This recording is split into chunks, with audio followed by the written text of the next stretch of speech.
స్వీకరిస్తాం. అది తెలియకపోతే మనము కృంగిపోతుంటాం. మనం ఎప్పుడైనా సరే ప్రార్థన చేస్తాము దేవునికి. ఎందుకు ప్రార్థన చేస్తారో తెలుసు?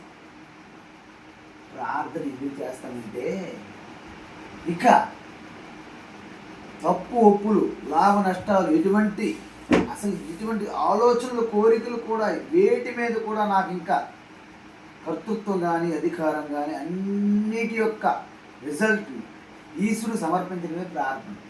అంటే అర్థమైంది. ఇక దాని మరి మీరు బాధ్యతలు కారు. అలాంటి భక్తి అలాంటి ప్రార్థన చేసినప్పుడు ఏది జరిగినా మనదానికి కారణం కాదు కాబట్టి మనదాన్ని చింతించుకోవాలి. ఇంకొకటి ఏంటంటే, మనిషికి ఒక శరీరం రావడానికి కారణం ఏంటంటే, అంతకుముందు మనం చేసినటువంటి జన్మాంతరాల్లో మనం చేసినటువంటి పుణ్యపాప అంటే సత్కర్మ దుష్కర్మ అంటారు.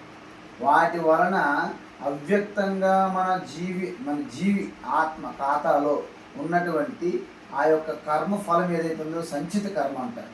దాని నుండి కొద్దిపాటి కర్మ ఒక్కొక్క శరీరాన్ని పొందుతుంటాయండి ప్రతి జీవికి. సో అందువల్లనే ఆ శరీరం పొందినటువంటి కర్మ, ప్రారబ్ధ కర్మ ఏ పుణ్యపాపాలతో అనుభవించాలని వస్తుందో అంతవరకే శరీరం నిలబడుతుంది. మీరు ఎన్ని కోట్లు అమెరికా, జపాన్ల టెక్నాలజీ హాస్పిటల్ మీరు ఉపయోగించిన డాక్టర్లు పెట్టినా మంచి మిగలదు. ఎప్పుడు మిగలదు? వాళ్ళ ప్రారబ్ధ కర్మ పూర్తయిపోయింది. ఒకవేళ ప్రారబ్ధ కర్మ ఇంకా కంప్లీట్ అవ్వలేదనుకోండి, ఇంకా అనుభవించడానికి, ఇంకా దుఃఖము, కష్టము బాగా అనుభవించాలని ప్రారబ్ధ కర్మ ఉందనుకోండి, వాళ్ళని ఎవ్వరూ పూర్తిగా చంపలేరు. మనం అనుకుంటాం ఆయన చంపేసింది, మందు ఇచ్చి చంపేసింది, లేదా మర్డర్ చేసి చంపేశారు, యాక్సిడెంట్, ఇవన్నీ కూడా మనకు అలా అనిపిస్తాయి బయటికి. కానీ ఆ టైంకి ఆ వ్యక్తికి పిలుపు వచ్చింది. అందువల్ల ఆ పిలుపు ఎలా పోవాలి? ఆరోగ్యంగా ఉన్నాడు కదా, పోడు కదా అని మర్డర్తో చంపుతారు, యాక్సిడెంట్లో పోతాడు, లేకపోతే చార్ధామ యాత్రకి వెళ్తాడు, అక్కడే బస్సు తిరగబడిపోతాడు. చార్ధామ యాత్ర గురించి ఏమైనా అనారోగ్యం ఉండి వెళ్తారు? చార్ధామ యాత్రకి ఎవరైనా ఆరోగ్యం ఉండే వెళ్తారు అంత కష్టపడి. అమర్నాథ్ వెళ్తారు, అమర్నాథ్లో అక్కడ ల్యాండ్ స్లైడ్లో పడిపోతే చనిపోతారు. దీని అర్థం ఏంటంటే, దీని రహస్యం మీకు ఏది చెప్పాలనుకున్నానంటే, మనిషి ఎంతటి ప్రారబ్ధ కర్మతో పుడతామో అవి అనుభవించిన తర్వాత శరీరం మరి మిగలదు. వివేకానంద స్వామి కూడా మనం అనుకుంటాము మన అందరమే తప్పిస్తున్నాము. వివేకానంద స్వామి లాంటి అంత శౌర్యవంతుడు, సామర్థ్యవంతుడు, వీర్యవంతుడు, తేజవంతుడు, భక్తి, జ్ఞాన, వైరాగ్యాల్లో సంపూర్ణమైనటువంటి ఒక యోగి 39 సంవత్సరాలు లేని మరొక 20 సంవత్సరాలు బాగుండు, 50 బాగుండు అనిపిస్తుంది చాలామందికి.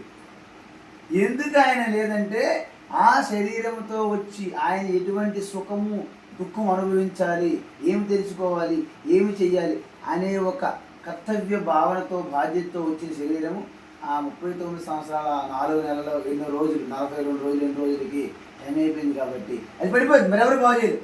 లేకపోతే అంత గొప్ప వ్యక్తికి, ప్రపంచ దేశం తిరిగిన వ్యక్తికి ఎవరైనా బాగు చేయించలేరా? హాస్పిటల్లో మాత్రం లేవా? ఆయనకి ఇంగ్లాండ్లోనూ, అమెరికాలోనూ, జపాన్లోనూ ఆయన గురించి తెలియని వాళ్ళు ఎవరున్నారన్న? అసలు ఏమీ లేనివాడికైనా ఆయనకి అందులో మాట్లాడే అవకాశం ఇప్పించారు గొప్ప గొప్ప ప్రొఫెసర్లు ఆయన యొక్క జ్ఞానాన్ని పరిశీలించి. కాబట్టి దీన్ని పెట్టి మీకు ఏమర్థమైందంటే, మనిషి శరీరం పొందాలంటే ఒక తల్లి గర్భంలో పడాలి. తల్లి గర్భంలో పడిన తర్వాత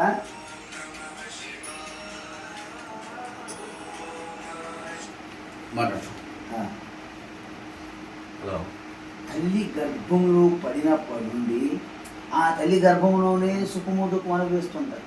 అనేక మలమూత్రాల మధ్య తల్లి వేడి పదార్థాలు తింటే లోపల వేడి, తల్లి చల్లని పదార్థాలు తింటే లోపల చల్లి, రకరకాల ప్రాబ్లం ఆ జీవి, ఆ శరీరం అనుభవిస్తుంటుంది తల్లి గర్భంలో. మనకు తెలియదు. కానీ అంటే తల్లి గర్భంలో పడడంతోనే ప్రారంభకరం ఖర్చు అవుతుంది. అందుకే చూడండి, కొన్ని జీవులు, కొంతమంది ప్రాణులు తల్లి గర్భంలో కొన్ని నెలల్లోనే శిశువు చనిపోవచ్చు. ప్రెగ్నెంట్ అయ్యారంటారు, అంత ఆనందపడతారు, 6 నెలలు 7 నెలలు పోతారు. ఒక్కొక్కసారి సపోజ్ ఎవరికో కొంతమందికి. అంటే నేను అర్థము అబార్షన్ అక్కర్లేదు. 5 నెలలు 6 నెలలు బిడ్డ ఏమైనా ప్రాబ్లమ్స్ పోయిందనుకోండి, అర్థం ఏంటంటే ఆ ఆ జీవికి ఆ 5-6 నెలల పాటు తల్లి గర్భంలో ఉండే ప్రారంభంతో వచ్చిందని అర్థం. అక్కడే ప్రారంభం అయిపోయింది కాబట్టి మరి వాడు పుట్టడు, మరి అక్కడే పోయాడు. పుట్టదు, సరే పుట్టడం ఆడపిల్ల మగపిల్ల పక్కన పెట్టండి, జీవి అంటున్నాను. సో ఈ విధంగా మనకి ఎలా తెలిసినట్టు ప్రూఫ్ ఎలా ఉందంటే, మహాభారత ఆరంభంలో శాంతనుడు గంగా అని వాళ్ళు కొంతమంది దేవతల యొక్క శాపానికి గురయ్యారు. వాళ్ళు భూమి మీద మీరు పుడుతురు కాక మీరు భూమి మీద ఒక రాజుకి నువ్వు వివాహం చేసుకోవాలని గంగాదేవికి శాపం. కాబట్టి శాంతన మహారాజుకి అప్పటికి భార్య లేదు. సో ఆయనకి పెళ్లి చేసుకుని అనుకుంటున్నాడు. అప్పుడు కోసం ఏం చేశాడు, గంగాదేవిని ప్రాధాయపడ్డాడు. ఆవిడ కండిషన్లు పెట్టాడు. ఎందుకు, అంతకుముందు అష్టవసువులు అనేవారు ఒక ఋషికి ఇబ్బంది పెట్టారు, నారద మహర్షి లాంటి వారు. ఆయన శపించాడు, మీరు వెళ్ళి భూలోకంలో కూతురు కాకుండా. ఎవడైతే ఋషికి ఇబ్బంది పెట్టాడో నువ్వు ఎక్కువ కాలం భూమి మీద ఉండు కానీ. ఆ విధంగా అష్టవసువులు భూమి మీద పుట్టాల్సి వచ్చింది. అప్పుడు గంగాదేవి ఏం చేయాలి, ఎవరు కడుపులో పడతారు, గంగా మా కడుపులో పడతారు. ఎందుకంటే వసువులు కదా, వాళ్ళు దేవతా స్వరూపులు కదా. సో గంగాదేవి అప్పుడేమన్నది, నేను నీ వివాహం చేసుకుంటాను శాంతన మహారాజుకి, కానీ నా ఇష్టానుసారమే చేస్తాను, ఏదైనా నువ్వు అడ్డొచ్చావా అప్పుడే నేను వదిలిపెట్టి వెళ్ళిపోతాను. ఆ విధంగా అష్టవసువుల్లో పెద్దోడు ఎవడైతే ఇబ్బంది పెట్టారు ఋషికి, నువ్వు ఎక్కువగా భూమి నిండు కానీ మిగతా వాళ్ళు మా పరిస్థితి ఏంటి, మీరు పుట్టిన వెంటనే మీరు ముక్తి వస్తుంది, మీరు డోంట్ వరీ అని. సో దాని ఆధారంగానే గంగాదేవికి మొట్టమొదటి శిశువు పుడితే తను తీసుకెళ్ళి గంగలో కలిపి తీసుకెళ్తాడు. శంతను చూస్తాడు, బాధపడతాడు, అరే బిడ్డకి గంగలో కలిపేస్తుంటే ఇంత కఠోరమైన హృదయం ఏంటి గంగకి, అడిగితే పొరపాటు ఎక్కడ వెళ్ళిపోతే భయం. సరే ఓర్చుకొని ఏమనలేదు, ఆ బిడ్డకి గంగలో కలిపి. అర్థమేంటి, బయటి వాళ్ళకి పసిబిడ్డకి గంగలో కలిపేస్తున్నది గంగా అని బయట వాళ్ళకి తెలుస్తుంది, కానీ నిజానికి గంగా మాత తెలుసు, ఆ పుట్టిన వెంటనే బిడ్డకి మోక్షం ఇస్తుంది, మళ్ళీ వసువుగా వెళ్ళిపోతుంది. సో ఈ విధంగా 7 కూడా గంగలో కలపడం మొదలుపెట్టి శాంతను చూసి ఎంతో బాధపడి, అసలు ఎంత బాధపడండి, ఈ 7 బిడ్డలు గంగలో కలిపితే ఎవరు ఊరుకుంటారండి. ఇటు 8వ బిడ్డ మళ్ళీ పుట్టాడు, 8వ బిడ్డకు కూడా మళ్ళీ గంగలో కలపడం తీసుకెళ్తుంటే ఆగు అన్నాడు.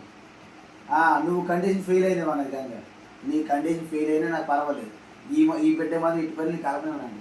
చూసారా, ఆ బిడ్డే భీష్ముడు. అందువలన ఆ బిడ్డ భూమి మీద ఉండి ఆఖరికి అంపశయ మీద ఉండి కూడా ఆఖరికి మహాభారత యుద్ధం అయిపోయిన తర్వాత కూడా ఉత్తరాయణ పుణ్యకాలం వరకు అని తన రక్తం అలాగ చిందిస్తూ ఏమి అన్నపానాలు లేకుండా అలాగ భరించి ఆ దీర్ఘకాలం ఆయుష్, అసలు అంతవరకు మనవులు కొడుకులు ఎవరు కూడా లేరు, ఆయన ఒక్కడేమో వృద్ధుడు, వయోవృద్ధుడు. కానీ ఆ టైం వచ్చినంత వరకు, ఎందుకంటే దాని అర్థం ఏంటంటమ్మా, ఎవరు ఎంత పుణ్య పాపాలు సుఖ దుఃఖాలు కలిగినటువంటి ప్రారంధ కర్మతో శరీరం వస్తుందో అంత. అందుకే వాళ్ళు ఏమి చెయ్యాలనేది కూడా కొంత ప్రారంభం ఉంటుంది, మన ప్రయత్నం చేస్తేనే మనం ముందుకెళ్తుంటాం.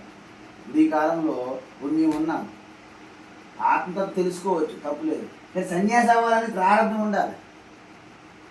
ఏ తల్లిని నువ్వు సన్యాసి అవ్వాలని మన భారతదేశంలో ఎవరైనా కోరుకుంటారండి? నాకు తెలిసి భారతదేశంలో నువ్వు సన్యాసం అవ్వు అని ఒక్క తల్లిదండ్రులు ఒప్పుకోరు. మరి మేము సన్యాసి మీద మాకు ఆకర్షణ తీసుకున్నాం, వాళ్ళు ఆనందం ఉంటారా? నా సన్యాసం తీసుకుని నా ప్రారంభం, వాళ్ళు బాధపడడం వాళ్ళ ప్రారంభం. సో ఈ వివేకానంద స్వామి అంతే, ఎంత వివేకానంద స్వామి లాంటి పక్క ఇంట్లో అవ్వాలి తప్ప మన ఇంట్లో అవ్వకూడదు అనుకుంటాం మనం, ఎవరు ఒప్పుకోరు అది. కాబట్టి ఇక్కడ విషయం ఏమిటంటే, ఒక మనిషి శరీరం పొందాలంటే అది కేవలం బల్బు లాంటిది. బల్బు ఫీజు అయిపోయింది, ఏం చేస్తాం, మరి కరెంట్ మరి లేదు, ఇంటి కంటమెంట్ లేదు, ఆ బల్బు తీసేస్తే కొత్త బల్బు. సో ఆ విధంగా ఈ శరీరం అనేది కేవలం ఒక వస్త్రంలాగా చెప్పారు భగవద్గీతలో.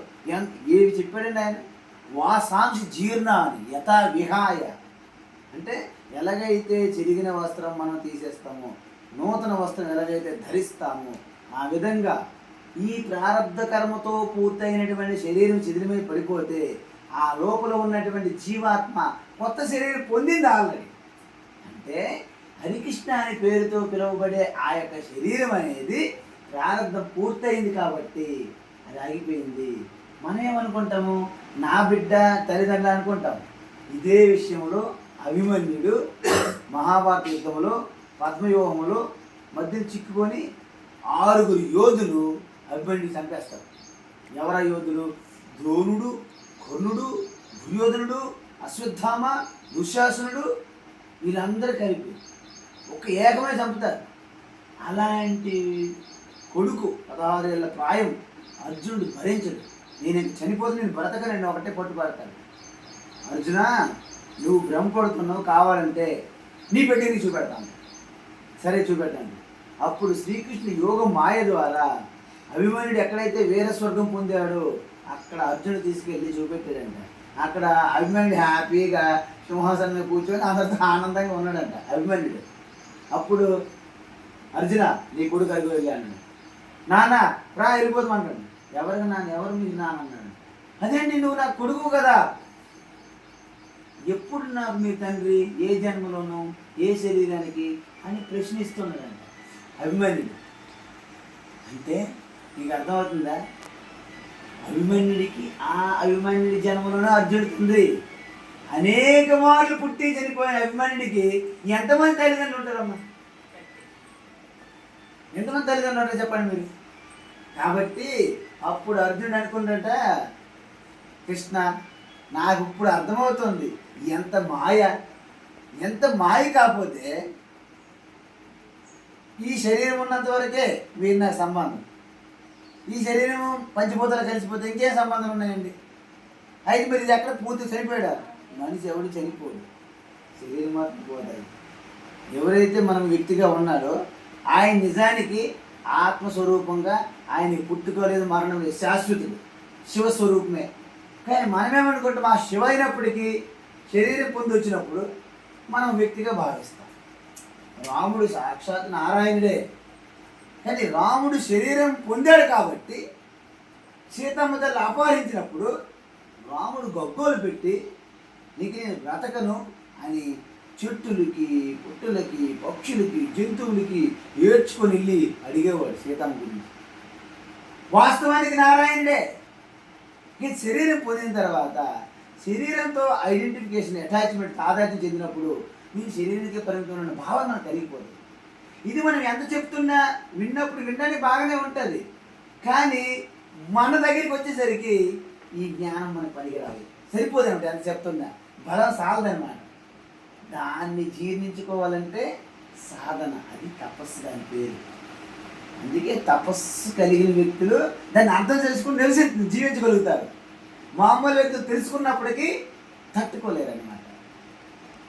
ఇదే విషయము ఆనందమయ మాత.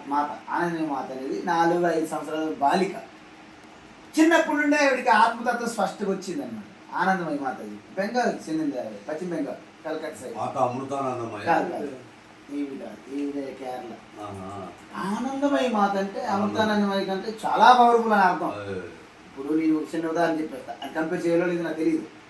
స్వామి స్థితప్రజ్ఞానంద ఉన్నాడు, స్వామి వివేకానంద ఉన్నాడు. స్వామి వివేకానంద సన్యాసి, స్థితప్రజ్ఞాన సన్యాసే. కానీ ఒక్కొక్కరు ఒక తపస్సు, ఆ యోగ సిద్ధి పవర్ వేరు ఉంటుంది కదా. మేనిఫెస్టేషన్లో ఆత్మస్వరూపం నేను వివేకానంద ఒక్కటే, కానీ శరీరాలు వేరు కదా. అదేవిధంగా ఆనందమయకి అమృతానందమయకి అంత గ్యాప్. ఆనందమయ మాత్రం చాలా పవర్ఫుల్ అని అర్థం. అంటే ఆవిడ 80లోనే ఇప్పుడు సమాధి శరీరం. స్వామి చిన్మయానంద ఆవిడని చూసి, స్వామి చిదానంద, స్వామి చిన్మయానంద ఆవిడికి సాక్షాత్ నమస్కారం పెట్టి, స్వామి శివానంద 1957-58 ఆ టైంలో, 60 ఆ టైంలో స్టార్టింగ్లో శివానంద అసలు ఋషికేశ్ పిలిపించి అమ్మగారికి సన్మానం చేశారు. శివానంద స్వామి, చిన్మయానంద స్వామి వారి గురువు, వెరీ పవర్ఫుల్. ఆనందమయ మాత అంటే ఆవిడ బాల్యం నుండే ఆత్మనిష్ఠులు ఉండేది. తన అన్నదమ్ముడు చనిపోయాడు, తన అన్నదమ్ముడు అందరూ కుటుంబులు ఏడుస్తున్నారు. ఆవిడ చూసి అలాగా ఆలోచిస్తున్నారు, ఏంటిది ఈ విచిత్రము, మనిషి చనిపోవడం ఏంటో, ఈ చుట్టీలు అందరూ ఏడవడం ఏంటో అని ఆవిడ అబ్జర్వ్ చేస్తుంది. అందరూ ఏడుస్తుంటే ఆవిడ ఏడవట్లేదు. అందరు పెద్దలు వచ్చి, ఏంటి ఈ పిల్ల, ఈ రాయి గుండె, ఏం మనిషి కాదు, నిందిస్తున్నారు. ఆవిడ నిందిస్తున్నా ఆవిడకి అర్థం కావట్లేదు, మనిషి చనిపోయాడన్నా అర్థం కావట్లేదు. అంటే అర్థం ఏంటంటే ఎక్కడ పోతే కదా, వస్తే కదా పోవడానికి, రాలేదు పోలేదు. మరి ఏమున్నది? ఆత్మగా శాశ్వతంగా ఉన్నాడు, నా ఆత్మగానే. అంటే హరి కృష్ణ చూడండి, రెండు విషయాలు. పేరు కూడా ఎంత బాగుంది. హరి అంటే లోకములో ఉన్నటువంటి దుఃఖాన్ని అంతటినీ హరించేవాడు. దుఃఖాన్ని, చెడుని, వెన్నింటిని నాశనం చేసి హరించేవాడు హరి. ఆ హరే కృష్ణగా వస్తాడు. ఇప్పుడు మీలో ఉన్నటువంటి దుర్గుణాలన్నీ నాశనం చేసిన తర్వాత ఏం మిగులుతుందండి? శుద్ధ పవిత్రమైన చైతన్య ఆత్మ మిగులుతుంది కదా, అది అందరినీ ఆకర్షిస్తుంది. దాని పేరు కృష్ణ. హరికృష్ణ అంటే ఎలా చూసారా? విచిత్రం. అంటే మనలో ఉన్నటువంటి భయాలని, కోరికలని, దుర్గుణాలని, చెడుగుణాలని, అసూయ, ఈర్ష్య, రాగ, ద్వేష, కామ, క్రోధాలని, అరిషడ్ వర్గాలు ఏవైతే ఉన్నాయో ఇవన్నిటిని ప్రక్షాళన చేసిన తర్వాత ఆ చిదానందగా ఉన్నటువంటి చైతన్యము నన్ను ఆకర్షిస్తుంది కదా, దాని పేరు కృష్ణ. కర్షతి ఆకర్షతి ఇది కృష్ణ అని అర్థం సంస్కృతం. కాబట్టి హరికృష్ణుడు అర్థం ఏంటి అంటే హరిగా అన్ని తీసుకెళ్ళిపోయి చైతన్య స్వరూపంగా ఆత్మగా మనలో ఉన్నాడు.